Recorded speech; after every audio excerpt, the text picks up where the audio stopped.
Good morning, everybody, and thank you very much for joining us for our latest webinar. I'm here with my fellow partner, Michael Halsey, and we're going to talk to you about some issues in terms of responding to the amount of change that's coming our way and has already started, in terms of how you might respond to that and how you might structure yourselves to look at a resilient workforce in 2025. And this is the first of probably a series of webinars when we'll look at various issues around resilience and how you meet some of the challenges that we're all having to grapple with at the moment. So if we just go to our first slide, we can then just very quickly run through the agenda. So we're going to ask you in a second just to tell us what your most common challenges are that you're facing, and obviously, is that around the increases in national insurance and the minimum wage increases? Is it planning for responses to the changes in legislation? Other employment status issues in your organisation? Pay and reward is always a perennial problem, and again, it may be something that you're looking to manage.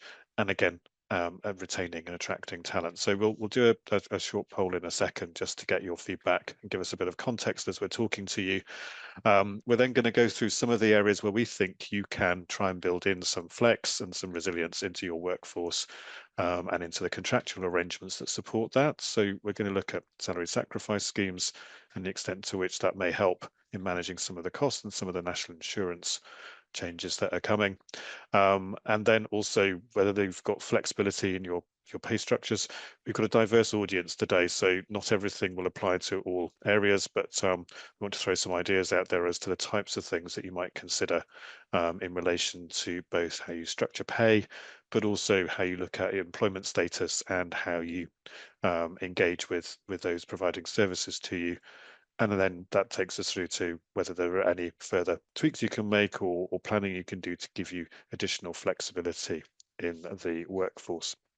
So if first we therefore move to our poll, and we ask you please to tell us which of the various options or challenges we put forward is at the top of your priority list at present. That would be really helpful.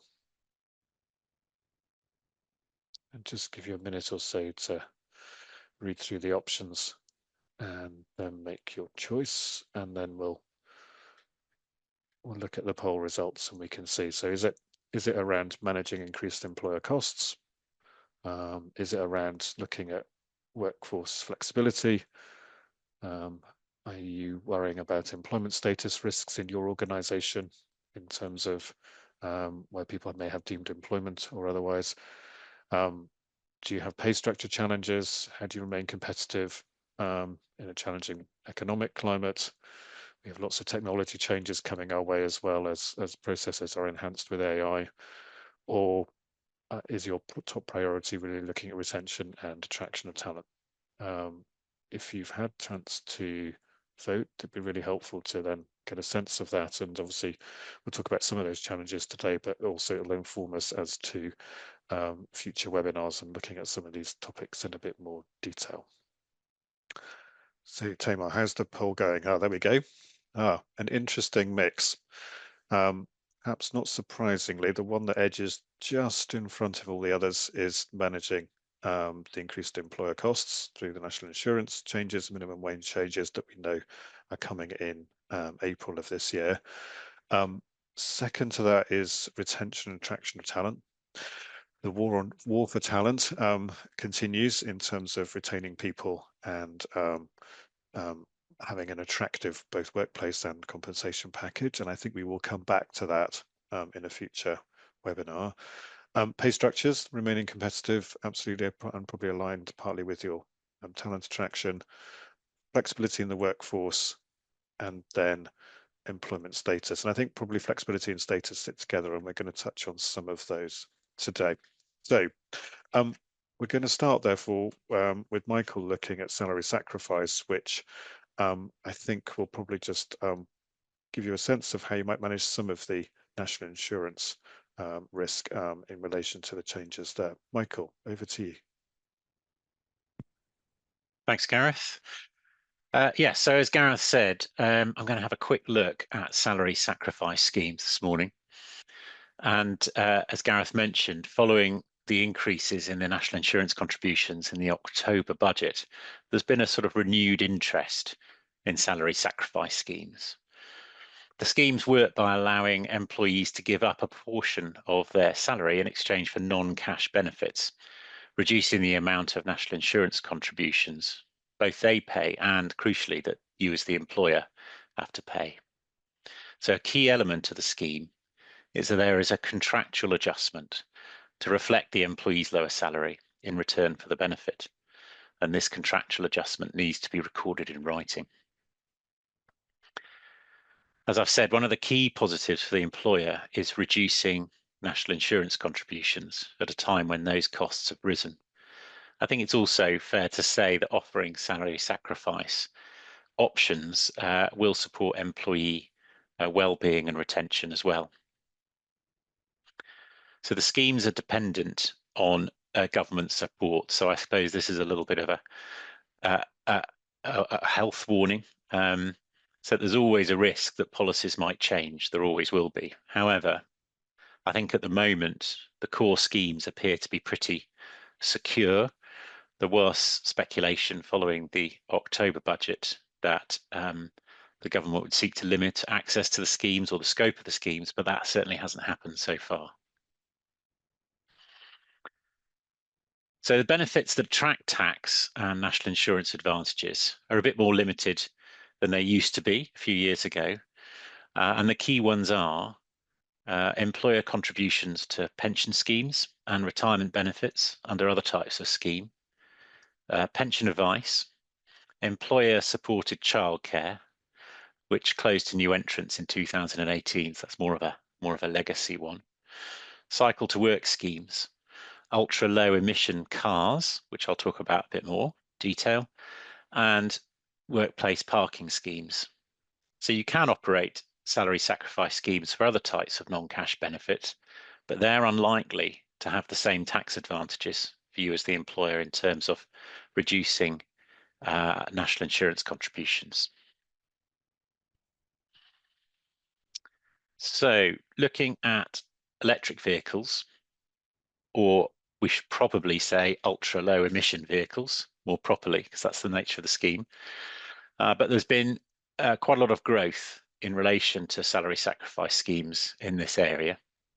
And they offer tax efficient access for the employee to electric vehicles and ultra low emission vehicles, which often aligns with organizations' sustainability goals and provides what employees often see as a valuable perk. And crucially, it's one of those schemes which provide the employer with national insurance savings, as I mentioned earlier. The final point in the slide talks about the agreements around these schemes. And there is a contractual risk that our experience shows you need to be aware of, that many electric vehicle leasing schemes have a balloon payment at the end of the lease if the agreement is terminated early. So, for example, if an employee leaves the business before the lease period ends. So, as an employer, you should ensure that this financial liability sits with the employee and not with the business.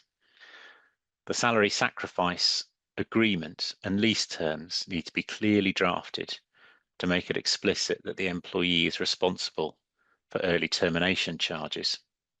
And without that careful drafting, you could inadvertently find that the company or organization has a fairly large financial liability, particularly if multiple numbers of employees leave at the same time or around the same time before the end of their leases of their cars.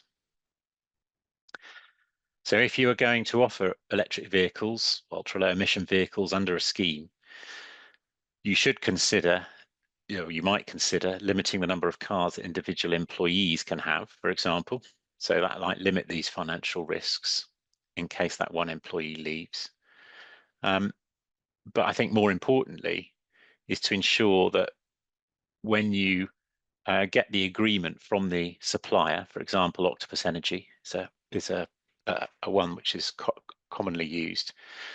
You need to make sure that you review the documents and the master lease agreement carefully.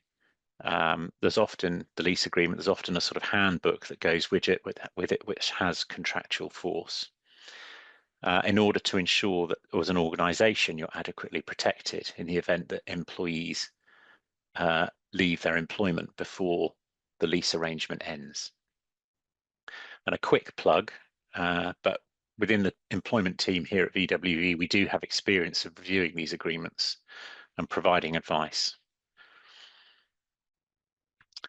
So moving on to the next slide, which is talking about adapting pay structures in the context of building resilience. And as we all know, the direction of trafic from the government is to reduce some of the traditional flexibilities that employers have had to restructure their workforce. I'm thinking in particular of day one unfair dismissal rights in the event of redundancies, and the proposed limitation on the ability to dismiss fairly in the event of employees not agreeing to proposed contractual changes put forward by their employer. So that's often referred to as fire and rehire, dismissal and re-engagement. So I make no comment about the rights or wrongs of the government's approach. That's a political issue, not a legal one. But the changes in policy do raise the question of how much flexibility an employer can build into its contracts of employment. Gareth is going to talk a little bit more about that later on in terms of contractual flexibility. But I'm going to take a look at possible routes to more flexible pay structures that might allow employers to manage salary costs while still rewarding and incentivizing the workforce. First on the list is performance-linked pay adjustments. And this is a shift towards performance-based bonuses instead of fixed salary increases, which allow a business to reward high performance whilst keeping base costs under control. Obviously, bonuses, they can be discretionary or linked to key financial or team objectives, making them a more flexible tool potentially for managing pay. I should say, as Gareth mentioned earlier, we're aware of there's a diverse range of employers listening in today, and not all of these are going to be relevant to everybody. I appreciate that some people have national arrangements to deal with and all that sort of thing, but they're just ideas to go out there about how adapting pay structures might be thought about going forward where possible. So the next one on the list is market-based pay adjustments. So rather than implementing across the board pay increases, businesses could review market data and focus pay adjustments on retention critical roles. So this ensures that salary budgets are allocated more strategically, targeting areas where they will have the most impact. The next on the list is deferred pay increases. So rather than just saying no to pay increases if times are difficult, some businesses could choose to delay them until certain financial conditions are met. So this reassures employees that progression is still possible and their pay will go up, but protects the business from committing to raising salaries too soon when perhaps it's unaffordable. Next on the list is stipends and temporary allowances.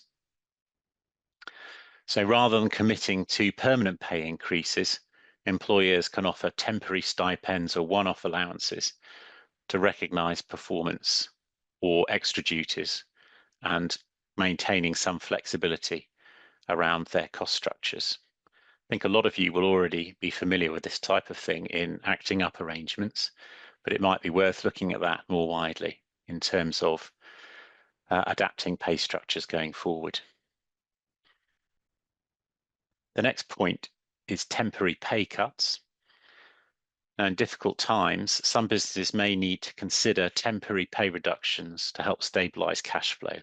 Obviously, this isn't something that anybody wants to be talking about or doing, but we certainly saw during past recessions, the banking crisis, and also perhaps in the pandemic, these sort of discussions taking place with workforces and quite creative solutions being found to ensure sustainability over the short term. So if you're going to think about this sort of temporary pay cut, it's obviously got to be handled carefully. So there'll need to be consultation with staff, clear time frame, and a commitment to reviewing the position regularly. And underneath all of this, I think transparency is the key. Employees need to understand why it's happening, how long it will last, and the criteria for reinstating full pay. Finally, on this slide is the flexible benefits in place of pay rises. So in some cases, employers can often offset the lack of salary increases by offering enhanced benefits, such as increased pension contributions potentially, or extra annual leave, or other well-being perks. And these often provide real value to the employees without increasing payroll costs significantly. So moving on to the next slide.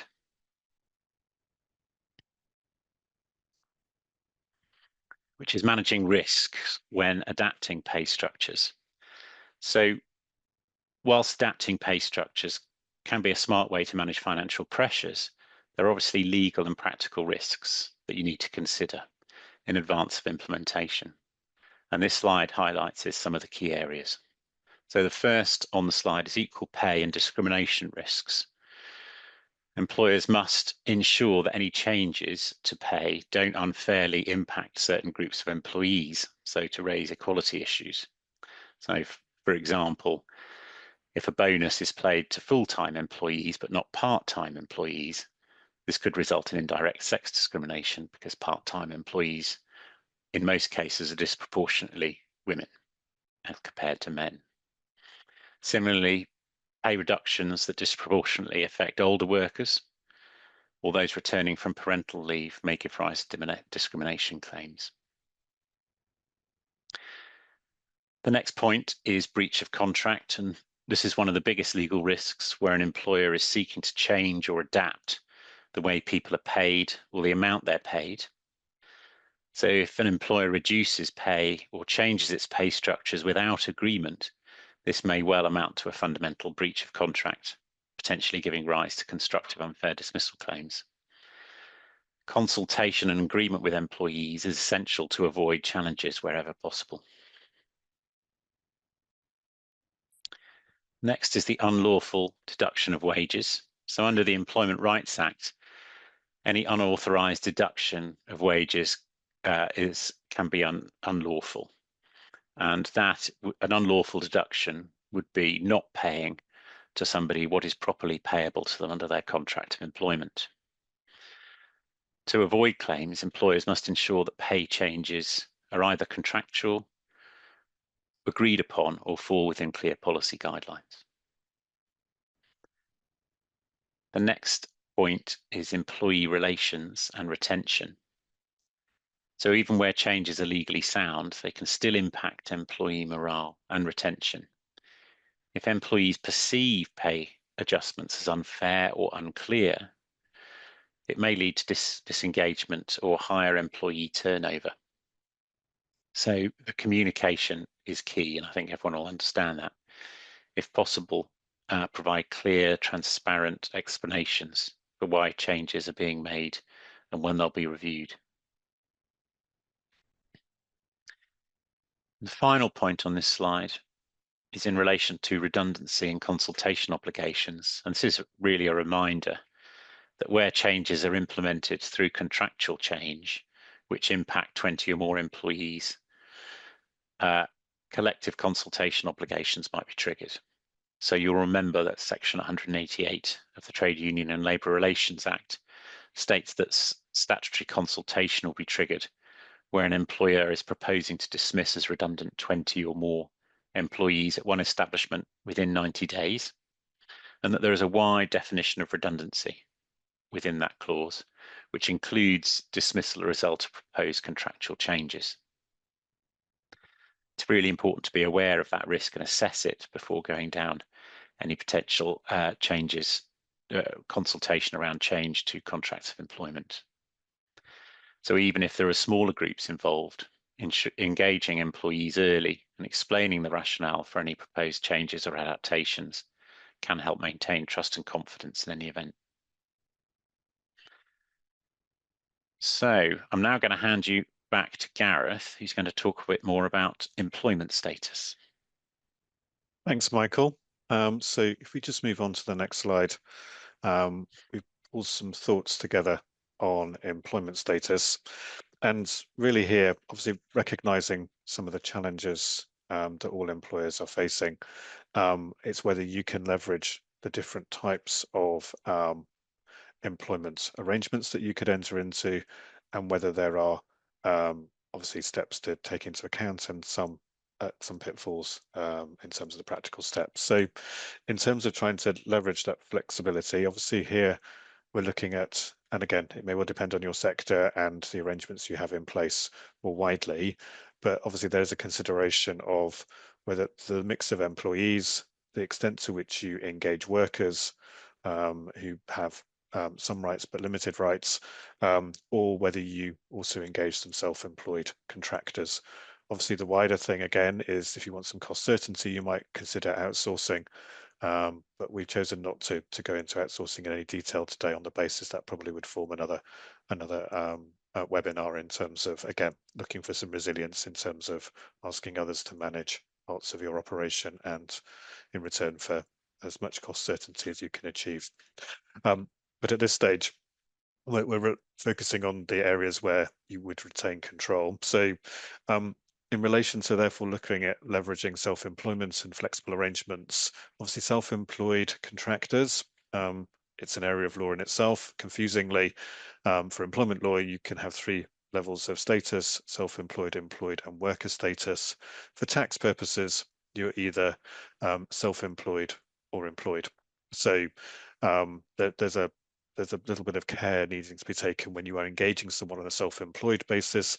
And remember that we obviously now have deemed employment rules as well in relation to the ability of the revenue to scrutinise what we've all called a self-employed relationship as to whether it is in fact self-employed on an analysis. And if you're contracting through limited companies for contractors to be supplied, there are various tools you can use that HMRC make available. So you therefore need to think about why it is you want self-employed staff, and quite often it's to do a project, it's to help with a certain level of expertise, which maybe you need to get up to skill in-house, or you just need for a particular period of time. Quite often it's in the IT field or finance fields where there's an element of needing to provide support to the business. And obviously the attraction is that you agree a fee and you can limit other on costs around tax and national insurance. Worker status, I think, is obviously something that's grown over the last few years, and obviously there's an ongoing debate around the extent to which casual workers are an appropriate tool to use, or 0 hours contracts, which some organisations will look at. Obviously, in relation to 0 hours contracts, there's quite a few government proposals out there that are outlined in the employment bill around whether if someone has a regular pattern of work, can they have guaranteed hours, notwithstanding that they're engaged on a 0 hours contract, whether they can have reasonable notice of shifts, compensation for cancelled shifts, and also some protections for where they may feel they've suffered a detriment in comparison to others engaged by an employer. So they give you flexibility, and obviously if you've got a seasonal business or a cycle of in an organization where you need people at a certain point, then obviously a 0 hours contract or a worker arrangement can actually give you that flexibility and manage control of costs. But it is something just to make sure you're happy you've got a robust arrangement now, and you've got cognizance of what might be coming. Because ultimately, I think where we see these things in terms of managing the risks and avoiding misclassification, where we see those issues is where largely either the revenue queries something and say, is this really the relationship, and should you be treating this as deemed employment? Or alternatively, when people contract and the work is ongoing, it generally works fine. But when that maybe a project's getting a bit bumpy, or you're deciding to let somebody go who is, for all intents and purposes, self-employed, that's where a dispute can arise. And it may well be that employment status is then asserted as part of being able to maybe leverage a further conversation or a settlement or compensation. So I think you need to be very much alive to how you've documented those arrangements, and thought about the various checks and balances in place.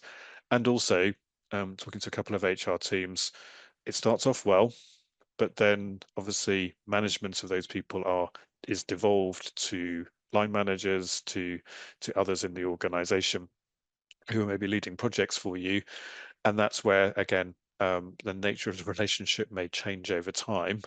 And bear in mind, it is a factual review. So quite often you'd look at employers in terms of having some resilience in this area, wanting to do perhaps an annual or 6 monthly audit of a check-in with the managers who are managing these, so they understand the guidelines, they've had some training, and that the relationship is as it was contracted and hasn't changed.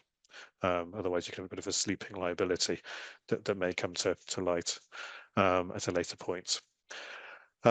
The next point we have on the slide is around adapting structures to economic uncertainty, and this again is looking at where you can, within your wider structures, depending on the type of organization you are, where you can look at using fixed term contracts, where you can use worker arrangements, and where you can look to really flex how you might make up your workforce and get the work done. And also at times whether you can transfer people into those relationships where you may otherwise find that because of financial headwinds, etc., you're looking at headcount reductions or redundancies, and you want to retain the talent and skills you've got, but you just need to manage it within a tighter budget. So again, whether you can move to some of these structures from an employed basis towards that. And in terms of talking about those issues with clients, we quite often talk to clients about the extent to which they look to audit their workforce structures. Is it fit for purpose? If in terms of the mix of employees, workers, and contractors, there may well be some areas of your organization where you want to do a bit of due diligence to see that how it is on paper is how it is in reality, and whether there are improvements that you can make, or risks to manage in relation to that. In a lot of these areas, and it'll come on in the next slide in a second, I think it's obviously looking at also the contractual relationships and that you have put things in place in relation to how you've contracted, and there is clarity and certainty in terms of how you do that. So if we could go on to the next slide, we've pulled together some thoughts in relation to how you can build some flexibility into those contracts of employment and working arrangements. The first of those is looking at short-time working and layoff clauses. This is part of a statutory scheme.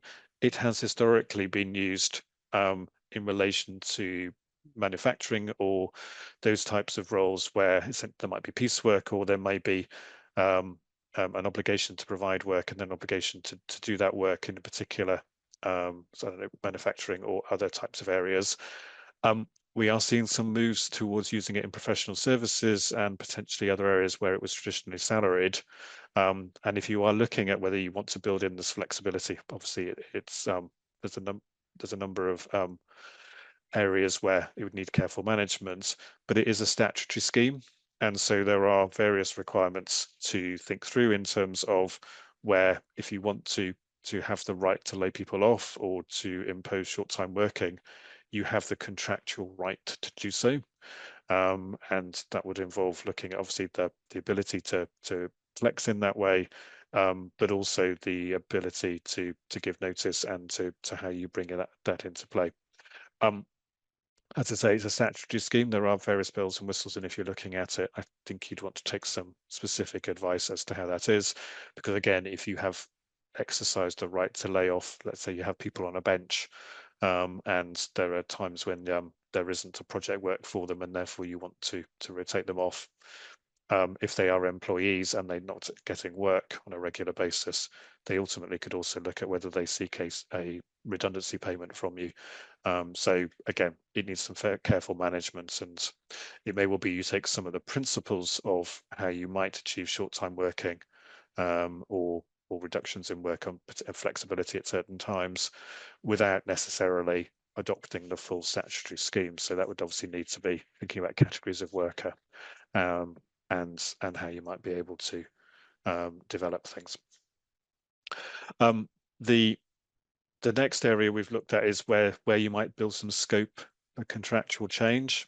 We'll all be familiar in our contracts of employment that it says that an employer reserves the right to vary the terms of the contract, and those catch-all clauses may just need some further thoughts in light of various changes that are coming, and how you might just want to manage the employment relationship. So a classic example is obviously a mobility clause in terms of being able to require somebody to work somewhere else, but whether you would want some additional flex in terms of working hours, in terms of duties, which speaks to the last point on the slide around cross-training and multi-skilling. Can you employ somebody on a basis that their duties may flex, or you may require them to undertake other work that would allow you to redeploy them at times where you need to put resource elsewhere in your organization.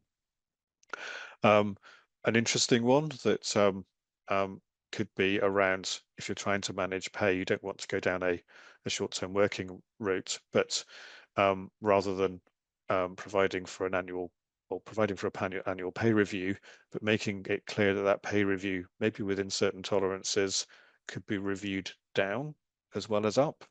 You did need an express contractual right to do that, but I think it's the type of thing that we might start to see in terms of, especially if the proposal to prevent employers from changing terms and conditions through a process of basically firing and rehiring, and we've had lots of debate about that.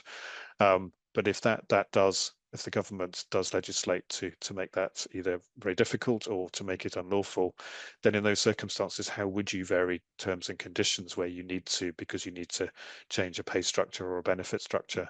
And you may want to think about how you build that resilience into your contracts to allow you to do that.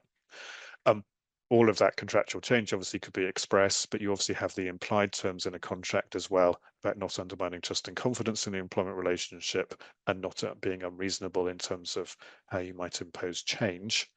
So you'd have to be mindful, therefore, of the risk of a constructive dismissal claim or nullable deductions claim, as Michael was outlining earlier.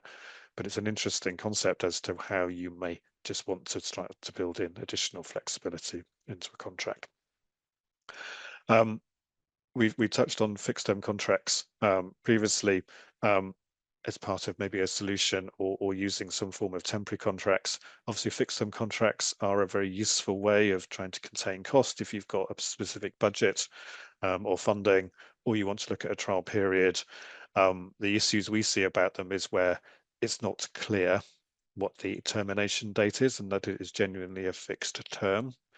There's quite a lot of debate about the extent to which, if you can have a notice period within a fixed term. And I think providing you've got an end date of, let's say, the contract runs for 6 months, and it clearly comes to an end at the end of September 2025, you might then see some additional wording and say, or earlier, by each party being able to give notice, let's say 4 weeks notice, etc. And depending on type of work being done and the nature of the contract, that wouldn't then invalidate a fixed term contract. It clearly still has an end date where it expires without the need to give notice, but you can have additional flexibility to bring it to an end earlier. So thinking through those clauses is important to ensure that you do maintain that flexibility if you're setting up fixed term contracts. Bearing in mind that fixed term workers do have a right to claim parity of treatment with comparable permanent employees. Then obviously, if a contract rolls over for a number of years, then if they get to 4 years on fixed term contracts, then they will be deemed to have permanent employment status. And obviously then any further attempt around fixing a term may may not be compliant going forward. So they are a very useful thing in terms of managing an element of the workforce, but there are some pitfalls and obviously some regulations to work through there. And then the last point on that slide is the one that we talked about just slightly earlier in terms of the extent to which you can use a contractual right to either look at how the training that people undertake or the duties that they undertake, so you can build some flexibility into what somebody does, and they can maybe move around a business or organization to respond to where the need is in that organization.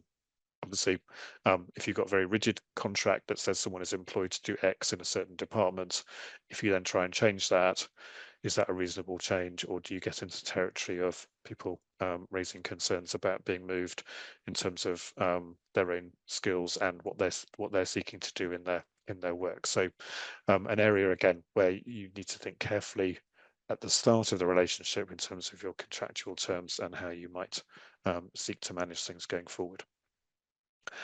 So that's all I wanted to say on building flexibility into the contract at this stage. I think our next slide is then looking. We'll come to the Q&A in a second.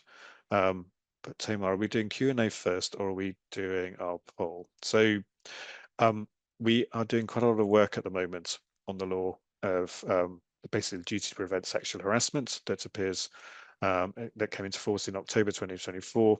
And when it first came in, we found that employers were perhaps struggling for it to get to the top of their to-do list. And we're noting the obligations, we had an eye on existing policies, but hadn't really got to grips with some of the detail of it. And we're finding that's very much more the case. It's coming up the to-do list for lots of organizations. And so we just wanted to flag that obviously the changes are there, they are ongoing, and the way in which you should really think about those is to think about a risk assessment to evidence that you have thought about your organization and where the risks stand, and then you've seen that through with regard to an action plan. It's something we're increasingly doing with a lot of clients, so we have built up some know-how, and I'm very happy to help you with that separately. We've obviously done webinars on it previously. So I think the next slide is just an opportunity for you to confirm whether you would like help. And there's a poll that if you would like some assistance, you can select an area where you'd like some help, and then people within VWV Plus, our e-learning and training arm, will be in touch to see how we might be able to help you in terms of how you pull those strategies together. So just give you a moment to fill out that poll, and then I think we can move to our Q&A, which is, I see that the Q&A box was getting quite busy at one point, and we'll just work through the questions in the time that we've got to see if we can get answers, or whether there's some follow-up that we would be able to provide you with. So Tamar, over to you to conclude the poll when you think appropriate. Thank you. And if we move to the Q&A slide. There we go. Oh, there we go. So shall we just go to the top of the list? Michael and I have not rehearsed how we're going to do this, so I'm just going to throw these questions out there. Michael, the first one's on salaries. In fact, there's a couple on salary sacrifice. I'm looking forward to those. Yeah. Shall I just read them out, and then yes, we can work out where we get to? So the first yeah. one says, how does this work if the person goes on long-term sick in terms of salary sacrifice? If it's contractual, do you then have to keep paying it when their earnings are just SSP? Well, I mean, I think this highlights some of the areas you've got to review, and the key message from the slide was make sure you review the contractual arrangements before you enter into the scheme or offer it. The scheme that I saw, which is a little while ago, I did raise questions about what happens on statutory sick pay. From memory, and it is from memory, the documents from Octopus at that stage were talking about the ability for employees to retain their vehicle free for a period during long-term sick or other type of parental leave. But what was not clear was how they, whether that is just a sort of free period or whether where those charges go. And so that was the point at which we were flagging to that employer that you need to check with Octopus about how those arrangements will work in practice.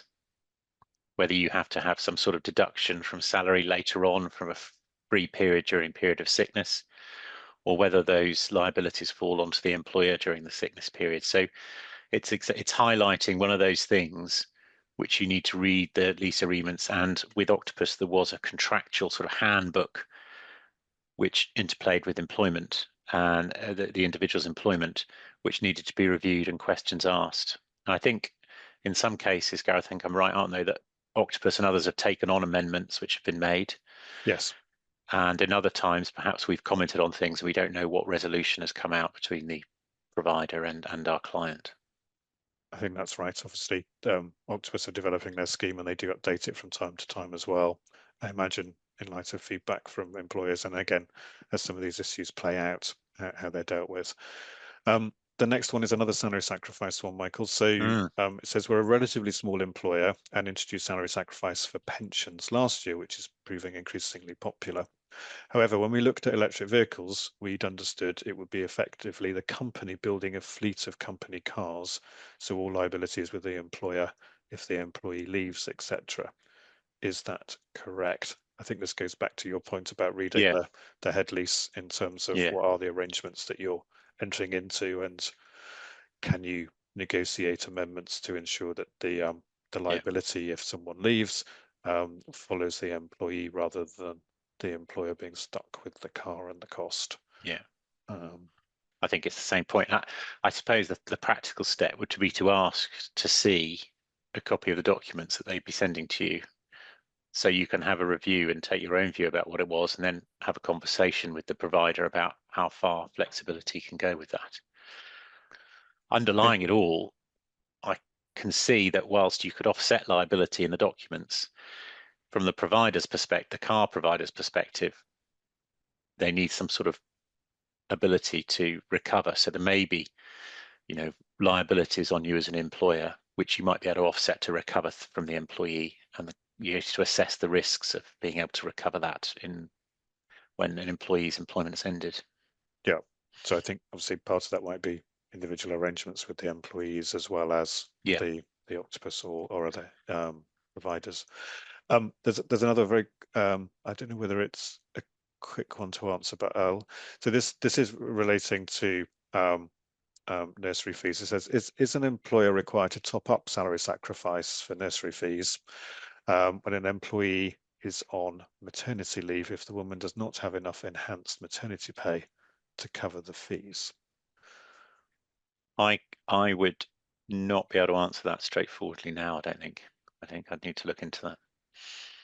Yeah, and I don't think there is necessarily an obligation to top up, but obviously it may well come down to the wording in terms of how it works and the availability of the nursery vouchers. But we can maybe look at that one in a bit more detail, and if the person who raised it would like to talk to it, maybe drop us a line and we can follow up separately.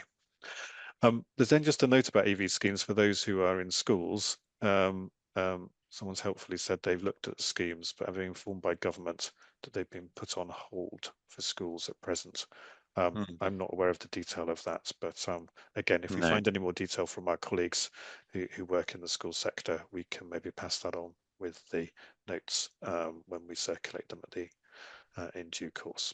The next question is about pay cuts. It says, can you impose temporary pay cuts following consultation, or do you need individual agreement? Well, ideally, imposing temporary pay cuts would be done with people's agreement, and that's why you consult, and that's why you work very hard to try and get that. If you don't get people's agreement, if you unilaterally imposed it, that would be a breach of contract. And because of the importance of pay in any contract of employment, there's a real risk that would be a breach of a fundamental term, raising the risk of constructive unfair dismissal. Now, in practice, you have to assess how likely it is that people will leave their jobs and assert their rights. Because often if there's a sort of minimal pay cut potentially, people may be very unhappy about it, and that may impact in all sorts of other ways in terms of staff morale and retention, but they may not leave their jobs and assert those rights. So, the risk will always be there without agreement. The way traditionally people have gone about this is, rather than unilaterally imposing and just seeing if constructive unfair dismissal claims arise, is by going through the process, which is commonly known as fire and rehire or dismissal and re-engagement, where consultation takes place, and then as a final step, in the last resort, if there is a really good business justification for the change, then employees are served with notice and offered re-engagement on the adjusted terms. Now that is becoming far more difficult to do. There's a code of practice at the moment, but under the government's current proposals, it will be virtually impossible to do in terms of fair dismissals in about a year's time. Have you got anything you want to add there, Garen? No, I think that's a pretty full answer. Thanks, Michael. There's another one about flexi benefits. It says, do flexi benefits need to be applied to all employees for equality, or can this be done on a case-by-case basis? I think my short answer to that is, I think it depends on what the flexi benefits are, in terms of what you're offering. But obviously, you do need to be wary of discrimination law and potentially equal pay in relation to the remuneration you're offering, and obviously that then relates to like work or what's a suitable comparator. So again, it depends upon where it is in your organization and the reasons for offering that, and also the overall benefit of the flexi benefits. Some people may want to take it in some way and some in others. So probably some high level thoughts, but that's probably a case where if you are considering offering flexi benefits to certain cohorts or groups, just maybe need to take some more detailed advice. Unless, Michael, you've got any other immediate thoughts? No, nothing immediate. Okay. There's one around specifically advice to schools for contracts of part-time teachers. I'm going to leave that one and suggest that we follow it up with a couple of our schools colleagues, because I think they might be better qualified than Michael or I to give a detailed answer in that is sector specific, and maybe come back to that. There's anyone around about fixed term contracts, and it says, can we clarify the 4-year rule for fixed term contracts? Exactly at what point is the contract deemed to be permanent? It's essentially on the 4th anniversary of the contract ruling. So let's say you have an annual fixed term contract on the 4th anniversary, and it's inclusive counting, as in when the anniversary is, that's when someone is then deemed to be a permanent employee. And there are various rules again in the flexible working regulations, which probably are outside this Q&A, just to work through. But essentially, it is that 4th anniversary, with no other breaks, and with a regular pattern of that person remaining in employment. There's a question about whether we can link back to our previous webinars on sexual harassment, and of course we can. Yes, we will do that. And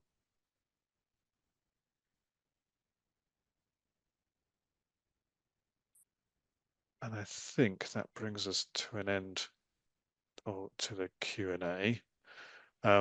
So I think it just leaves me to say thank you very much for joining us today. We hope the session was helpful. We do appreciate your feedback in relation to session, and if there are other topics you'd like to see or things you'd like us to cover in the webinars, then please do drop us a line, and all feedback is very much appreciated. And thanks very much for joining us today.